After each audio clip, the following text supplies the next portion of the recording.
Tonight, we're going to talk about an upcoming NFT game that could rival Pixels. Pixels sa Ronin Network, and it's called Pixelverse. So what is this all about? So Pixelverse is a quest-based battler set na PvE yung paglalaban nila. So meron tayong for sure, meron tayong stories, meron tayong mga tasks or mga quests kung saan pag na-complete natin yun, makakapag-earn tayo ng PixFi na token. Ito, PixFi. So the game is still in development, upcoming pa yan, hindi pa yan na-release. Pero meron na silang 3 mini games or 3 ways para makapag-earn sa airdrop nila. Because Pixelverse is a play to airdrop game. Ito yung uso ngayon sa mga NFT games, Web3 games, kung saan you have to play, complete a certain missions or tasks, and pagkatapos mo yun, magkakaroon ka ng airdrop. So right now, meron silang campaign kung saan you have to play para magkaroon ka ng airdrop at magdi-distribute sila ng over 10 million PixFi token. So ano ba yung 3 mini games na meron sa Pixelverse para makapag-start ka na mag-accumulate para makakuha ka ng malaking airdrop? So first is yung Pixelverse. So magsasign muna ako para makita nyo. So first is yung dashboard Pixelverse. So it's like a Tamagotchi style kung saan you refer people at mag-earn ka ng Pix. It's a digital currency lang nila yan. And you use this Pix to level up your pet. No? Parang Tamagotchi lang siya. Pwede mong pakainin para lumakas siya, magpa-level up siya. So probably, ang habol mo dito is mapa-level up mo siya ng malaki, mataas, no? Para mas malaki makuha mong PixFi na airdrop token. Makikita mo dito, meron tayong streak kung saan everyday, if nagde-daily check-in ka or daily ka pupasok sa dashboard, mag-earn ka ng consecutive Pix token, and this Pix token, gagamitin mo yan para mag-level up ka. Pwede ka rin mag-change ng pet kung gusto mo, so you have to pay a certain Pix token din. Again, this Pix is the digital currency lang, no? It's a digital. Walang kinalaman to sa crypto. So pwede ka bumili, probably if nabili mo yung pinakamahal, mas malaki din yung makukuha mong holder. This is all speculation, no?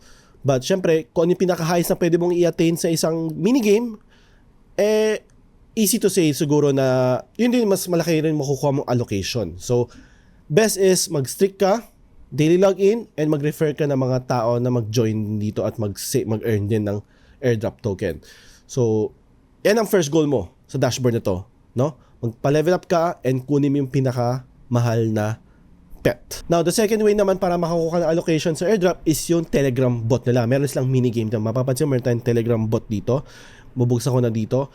So, ito, it's sort of like Tamagotchi din, no? So, meron kang energy kung saan kiklik mo ng click hanggang maubos yung energy mo, mag-earn ka ng Fi token, and you use this Fi token to upgrade your pet. Ayan. Or even buy a new pet din. So, basically, medyo same lang din. For example, ito. Pina-level up ko to. And, loading. And so, technically, parang lumakas siya, no? So, meron pa akong another 14,000. Pwede akong bumili ng bot if you want. Yan. So, I already bought yung pinakamahal nila, yung B-Atom. So, click lang. Click. Mag-earn ka. And then, upgrade mo yung pets mo. Same as dun sa dashboard. So, ayan. Level up lang daw ulit. And pwede ka rin mag-refer ng mga tao para makakuha ka rin ng Fi token. So, parang it's a win-win situation, no? Ayan. So, pag nag-refer ka, meron silang bonus Fi. And if nag-earn din silang Fi, meron kang commission doon. Ayan. Score 5% of your buddies plus an extra 1% from their referral. So, it's like a MLM yung scheme niya. So, pag nag-refer ka, yung mga ni-refer mo, meron kang 5% sa kanya.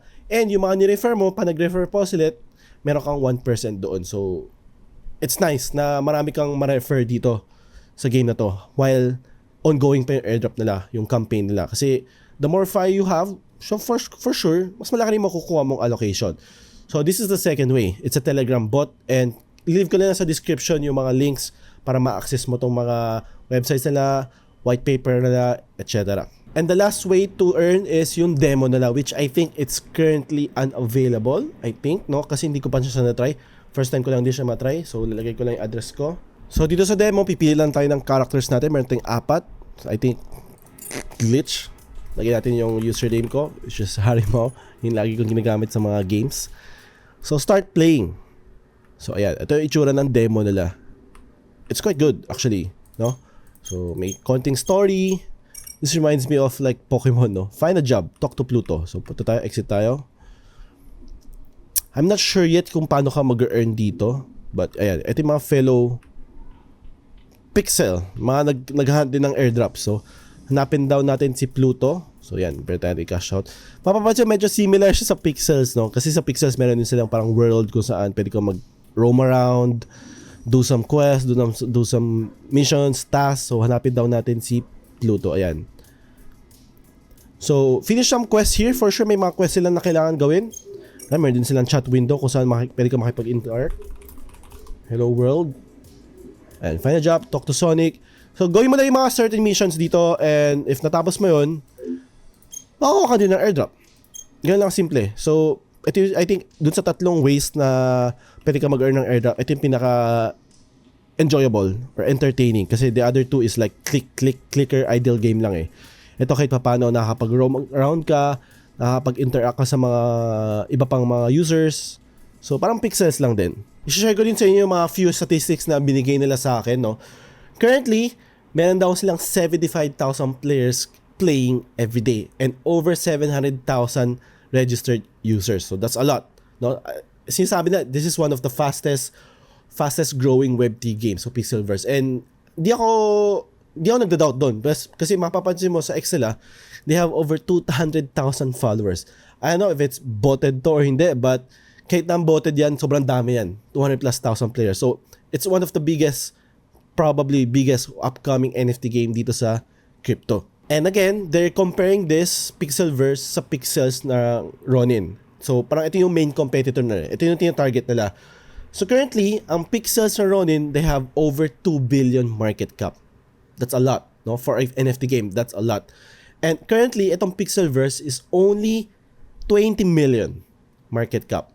20 million. So, in terms of potential, malaki, no? Kaya mag 100x if umabot siya sa 2 billion market cap din, no? That's a big if, no? But if nangyari yun, you're gonna see some like 100x, 200x, 50x na sa capital mo, no? But that's a big if. That's a big speculation. Hindi natin masasabi. That's going to depend sa developers. Kung nakikinig ba sila sa audience, nakikinig ba sila sa mga feedbacks, sa mga bugs na nire-report ng mga tao, and if magaling yung developers, which I think it is, no? Feel ko naman okay naman sila.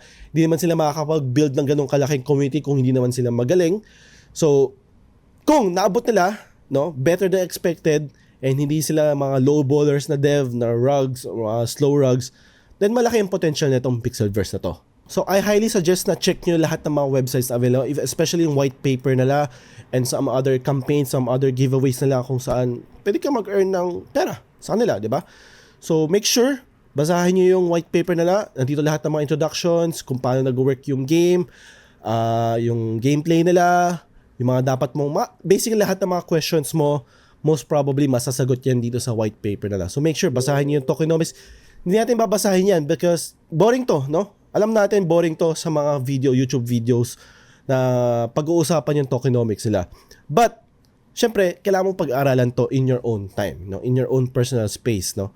Kasi, malaking bagay din to. Like, for example, yung distribution nila sa token nila, makikita mo ilan yung nakukuha ng partners, ilan nakukuha ng mga KOLs, seed, private sale, public sale, liquidity, etc. That's important, no? But di natin pag-usapan yan because it's boring. So, pag-aralan nyo to in your own time. And sa mga magtatanong kung pwede ba to sa mobile, kasi I get that question a lot, no? Pagdating sa mga NFT games, Web3 games, pwede po, no? Since yung Telegram, bot naman siya, it's a Telegram bot, so pwede mo siya laruin sa mobile mo, even yung dashboard nila. So, pwede ka lang pumunta sa website nila, probably use a certain specific browser para ma-access to, but pwede mo tong laruin sa mobile, no? Hindi mo kailangan ng PC or laptop or desktop. So again, this is a play to airdrop. You don't have to cash in anything or hindi mo kailangan ng certain investment or starting capital. Wala, no? You just have to play, refer, mag-login ka daily, damihan mo, pa-level up mo yung bots mo, bumili ka ng bagong pet, yung pinakamahal nila, mag-farm ka na lang mag-farm. So, this is all about kung masipag ka ba o hindi. It's not about kung may capital ka ba or wala, no? Kailangan masipag ka sa mga ganitong klaseng NFT games. Kung gusto mo makakuha ng airdrop, kung gusto mo makakuha ng free money nang walang nilalabas na pera. So, yun ang caveat, no? Sa mga taong walang capital, no? Kung meron kang capital, pwede ka makakuha ng, pero kumbaga shortcut, no? If meron kang capital, makakapag-shortcut ka sa mga mas malalaking airdrops. Pero kung wala kang capital, no? Hindi mo kaya mag-shell out ng money, or wala kang budget for investing in crypto, then this is the way to go. Ito yung dapat laruin or subaybayan. Mga ganitong klaseng games or projects kung saan meron silang airdrop campaigns. This is free, no? Wala kang kailangan ilabas na pera dito. Marami ka ni-refer, mas mamalaki mo kukuha mo airdrop kasi mas mapapabilis yung progress mo sa mga minigames nila. So, this is medyo referral-centric game, no? So, if hindi ka hindi ka makapag-refer ng marami, medyo magiging mahirap to sa inyo. Pero kung matyaga ka naman, meron kang streak, winning streak, login streak, then mas aangat ka sa mga taong tamad. Alright? So, if nakatulong tong video to, if meron kayong questions about Pixelverse or any other upcoming Web3 games na sinusubaybayan mo, leave na lang sa comments sa baba and a-address ko yung inquiry mo. And if hindi ko naman nabasa yung comments mo sa YouTube, sali kayo sa Telegram group ko. Lahat ng links ay nasa description. Basahin nyo na lang doon at i-click nyo na lang doon. So yun lang. I hope nakatulong to. If so, subscribe kayo kasi sayang, marami pa akong videos na i-upload. So maganda na masubaybayan nyo yun. Alright, thank you. Bye-bye.